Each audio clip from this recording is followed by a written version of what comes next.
Letícia nunca imaginou que uma simples assinatura pudesse mudar tudo. Aos 23 anos, ela levava uma vida comum em Belo Horizonte. Trabalhava como recepcionista em uma clínica odontológica, morava em um pequeno apartamento herdado dos avós e passava os fins de semana cuidando da mãe doente. Não era rica, não era famosa, era só Letícia, mas sua vida tranquila escondia feridas profundas. O pai havia abandonado a família quando ela tinha apenas 8 anos. A mãe, embora amorosa, nunca se recuperou totalmente da depressão que veio depois. E Letícia, tão jovem, foi forçada a crescer depressa, mais depressa do que gostaria. Ela sonhava com mais do que os ônibus lotados, os plantões dobrados e o mesmo arroz com ovo todo dia. Mas ela não tinha tempo para sonhar. Tinha contas, tinha responsabilidades. Tudo mudou numa terça-feira chuvosa, quando um envelope pardo foi deixado em sua portaria. Ela quase jogou fora, achando que era mais uma conta. Mas ao abri-lo, encontrou um papel timbrado de um dos escritórios de advocacia mais caros do país. E o nome no topo do documento fez seu coração parar.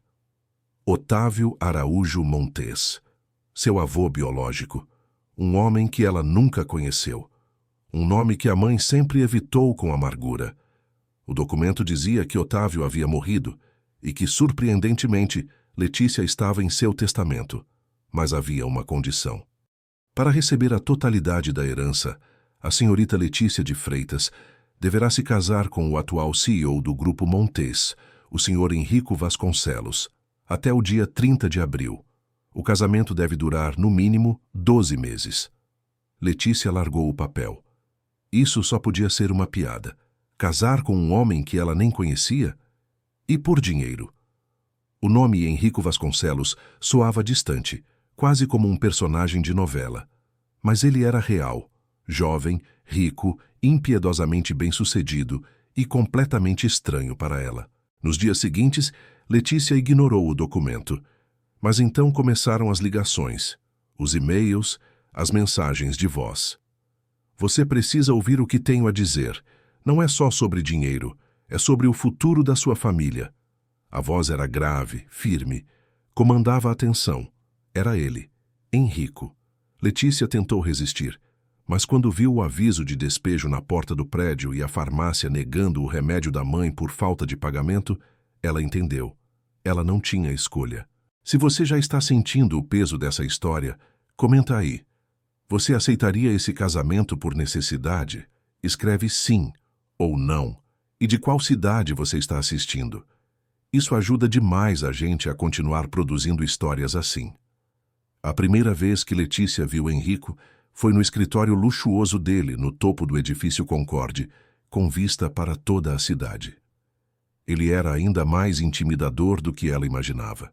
Alto, cabelos escuros penteados com precisão, terno sob medida e um olhar que parecia atravessar a alma.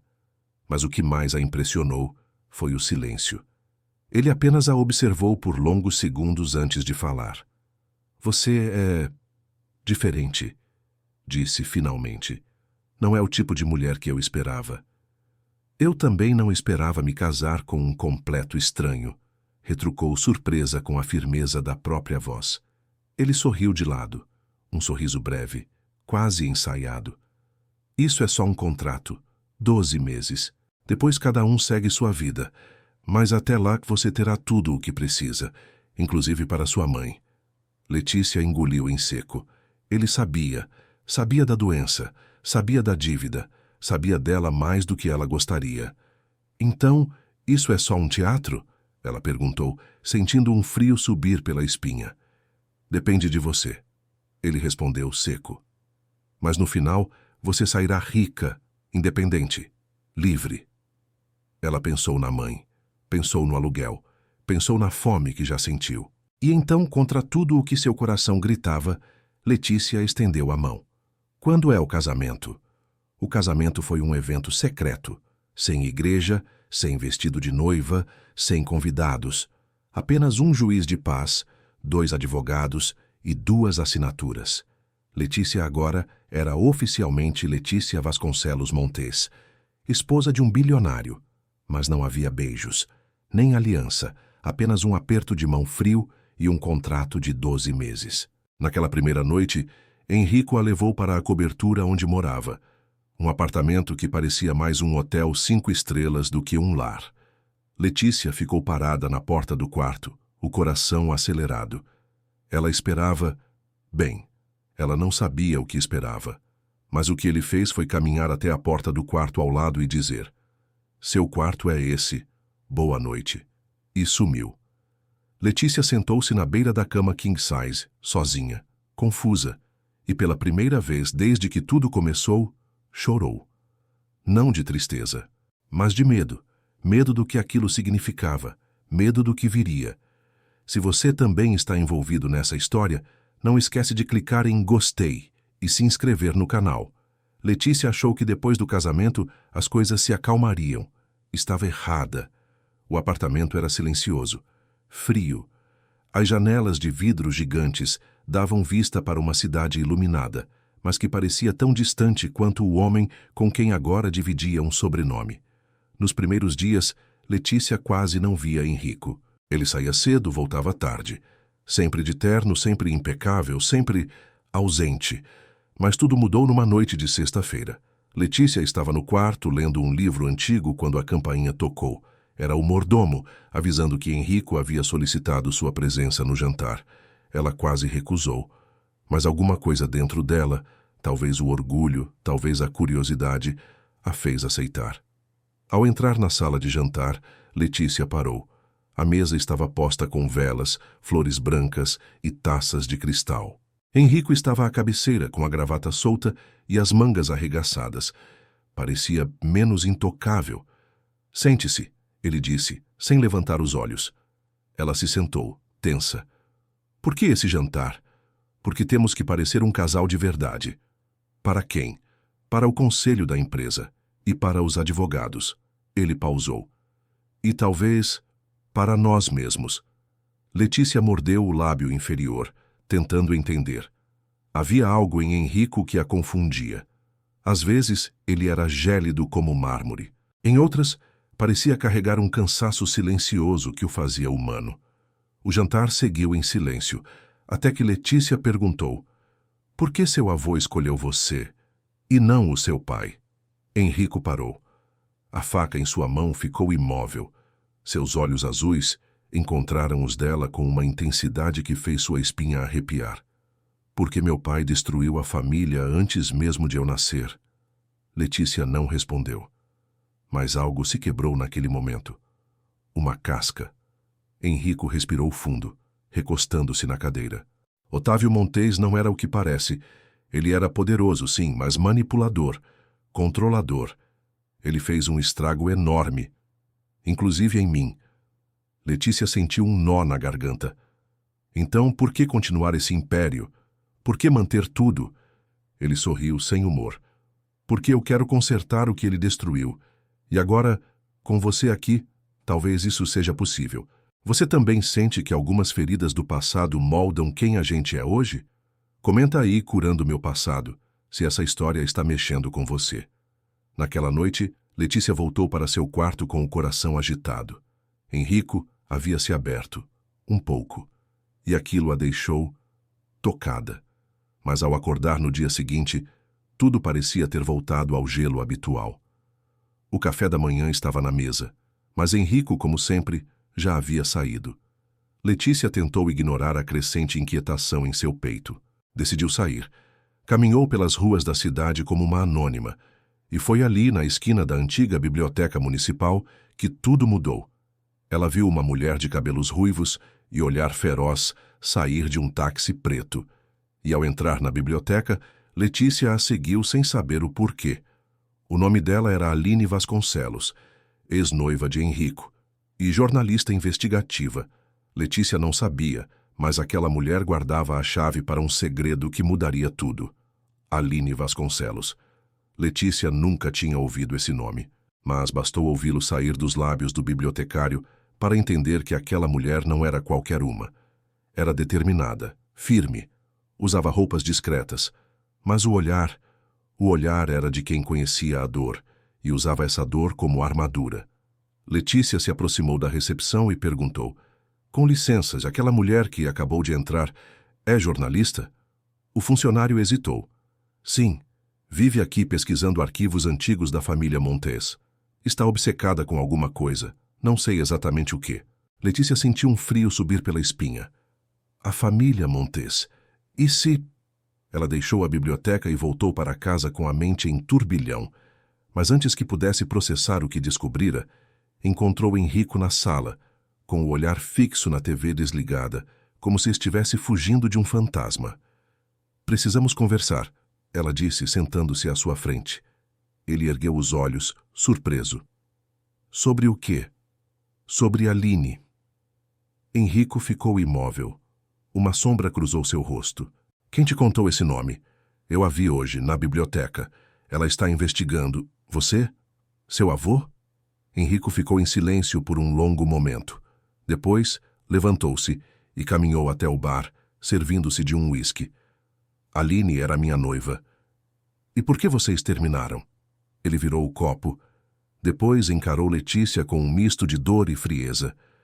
Porque ela descobriu segredos demais, e quase foi morta por causa disso. Letícia não conseguia dormir naquela noite. As palavras de Henrico ecoavam como marteladas. Segredos demais. Quase foi morta. O que havia por trás daquela família? No dia seguinte, movida por algo maior do que medo, algo como justiça, Letícia retornou à biblioteca. Esperou horas até que Aline reaparecesse. Você é Letícia, não é? Perguntou Aline sem rodeios. Sim, e eu quero saber o que você sabe. Aline a olhou por um longo tempo. Depois, entregou-lhe uma pasta. Isso foi o que eu descobri antes de quase morrer num acidente de carro. Leia com calma. Mas esteja preparada. O seu casamento é parte de algo muito maior. Letícia passou os dias seguintes imersa em documentos, recortes de jornal, extratos bancários, e tudo levava a uma conclusão estarrecedora. Otávio Montes, o avô de Henrico, havia desviado milhões usando empresas fantasmas. E Henrico herdara mais que o império, herdara os inimigos. E o casamento? O casamento era parte de uma jogada judicial.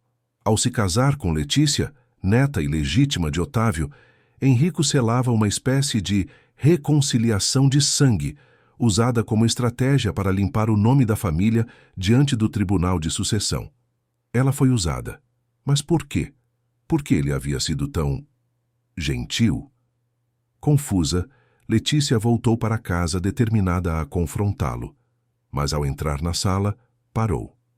Henrico estava ajoelhado no chão, chorando. Sim, chorando, com uma carta nas mãos. Ao vê-la, tentou esconder, mas era tarde demais.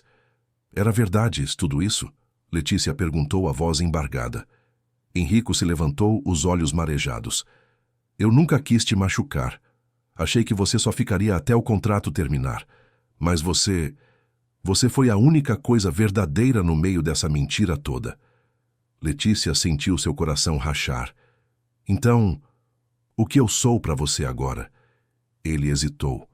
Depois deu um passo à frente e disse: a única pessoa que pode me salvar, de mim mesmo. Letícia sentia como se estivesse em queda livre.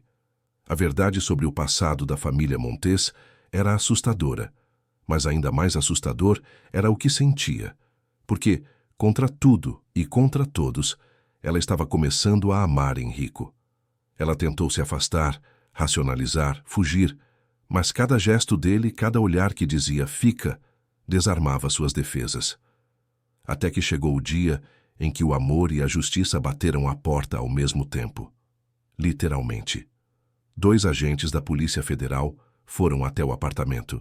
Tinham mandado de busca e apreensão e queriam falar com Letícia, sozinha. Soubemos que você tem acesso aos arquivos pessoais de Henrico Montes, disse uma das agentes. Letícia congelou. Eu sou apenas a esposa dele. Justamente por isso, você pode nos ajudar a proteger o que ainda resta do patrimônio público, ou pode ser cúmplice de um crime. Letícia sabia que aquele momento chegaria, mas não esperava que viesse com tanta força. Nos dias seguintes, ela mal conseguia olhar para Henrico, e ele percebia. O que está acontecendo? Ele perguntou durante um jantar tenso. Letícia tentou se manter firme. Me diz a verdade. Você sabia que o casamento era para blindar a herança, né? Henrico largou os talheres. No começo, sim. E agora? Agora, eu não sei mais o que estou fazendo, porque tudo que eu mais queria era me proteger. Mas acabei me apaixonando por você. Você confiaria nele? Ou entregaria tudo à polícia? Comenta confio ou não confio e diz de qual cidade você está assistindo. Letícia passou a noite em claro, e pela primeira vez ela entrou no quarto de Henrico sem bater. Ele estava sentado à beira da cama, com as mãos no rosto. Ao vê-la, ergueu os olhos. Eu preciso saber tudo, ela disse, e ele contou. Contou sobre os golpes do avô, sobre os políticos envolvidos, sobre as ameaças. Eu tentei sair disso, Letícia, mas o nome Montes é uma maldição. Então por que me colocou nisso? Porque você era a única pessoa com sangue Montes que ainda era limpa. E porque, no fundo, eu queria uma chance de recomeçar. Com você. Ela o encarou por um longo tempo. Depois disse, a polícia está investigando. E se me pressionarem, vou ter que falar. Henrico abaixou a cabeça. Então fale. Eu não vou te impedir. Mesmo que isso te destrua? Se é para cair, que seja nos braços da única mulher que me olhou com verdade. O que Letícia não sabia é que o perigo não vinha mais do passado. Naquela mesma noite, o carro onde ela estava com Henrico foi fechado por um SUV preto, sem placas. Homens armados desceram. Tiros, gritos. Henrico a empurrou para fora do carro, protegendo-a com o próprio corpo. Letícia caiu no chão. Sangue. Henrico havia sido atingido. Ela gritou seu nome, enquanto os seguranças reagiam. Os agressores fugiram. Letícia correu até Henrico, que tentava manter os olhos abertos. Fica comigo, você prometeu que ia me deixar escolher. Você não pode ir embora agora. Ele sorriu, mesmo com a dor estampada no rosto. Então, me escolhe, mesmo que eu não mereça. Letícia segurou a mão dele com força. Eu te escolho, Henrico, mesmo que tudo desabe. E ali, entre sirenes e sangue, ela entendeu. O amor verdadeiro não é perfeito, mas é a única coisa forte o bastante para sobreviver até ao caos. A bala havia passado de raspão, mas o susto parecia ter perfurado muito mais fundo. Henrico passou 2 dias internado. Letícia não saiu do hospital nem por 1 minuto. Ela segurava sua mão enquanto ele dormia e ficava observando o peito subir e descer, como se quisesse garantir que ele não a deixaria. Se eu tivesse morrido, teria sido merecido. A pergunta dele, dita com voz rouca quando acordou, ficou ecoando em sua mente. E Letícia não sabia responder, porque ela também carregava a culpa de ter entrado naquele casamento por desespero, de ter assinado um contrato por dinheiro, de ter escondido os sentimentos por orgulho. Mas agora ela sabia que o que existia entre eles era real, e ninguém mais poderia negar. O julgamento foi marcado para uma quarta-feira chuvosa. A sala do tribunal estava cheia de repórteres, advogados e inimigos do sobrenome Montes. Letícia foi chamada a depor. Henrico segurou sua mão antes que ela subisse ao banco de testemunhas. Diga o que precisa dizer, mesmo que seja contra mim. Ela respirou fundo e falou. Falou de como conheceu Henrico, do contrato, da herança, da mentira, mas também falou das mudanças, dos gestos, da vulnerabilidade que viu nele. O homem que me contratou e o homem que me salvou não são o mesmo. Henrico Vasconcelos pode ter herdado um império sujo, mas ele escolheu limpar esse nome, e eu acredito nele. A sala ficou em silêncio, e naquele instante, Letícia sabia.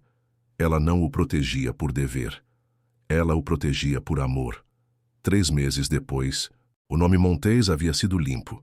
Henrico vendeu parte da fortuna, doou milhões para instituições e passou a usar o dinheiro para reconstruir o que o avô destruiu. E quanto a Letícia? Ela recusou o valor da herança. O que eu quero não se compra, ela disse. Henrico se ajoelhou diante dela na varanda da nova casa em Paraty, o mar ao fundo, o pôr do sol como testemunha.